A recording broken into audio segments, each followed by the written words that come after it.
দর্শক বন্ধুরা, আসসালামু আলাইকুম। আমি আজকে আপনাদেরকে নিয়ে যাব একটি গুচ্ছগ্রামে।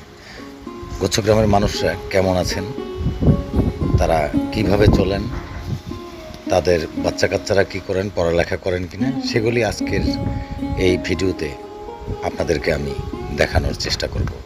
তো দর্শক বন্ধুরা, আমার সঙ্গে আপনারা থাকুন। এই যে দেখুন, উনি আছে কিন্তু এই গুচ্ছগ্রামের 1 নম্বর বাড়িতে। এখন আমরা চলে যাব আবার এই 13 নম্বর বাড়িতে। এটি হচ্ছে গুচ্ছগ্রামের 13 নম্বর বাড়ি। তো দর্শক বন্ধুরা, আমরা এই ভিডিওটি এখানেই শেষ করব।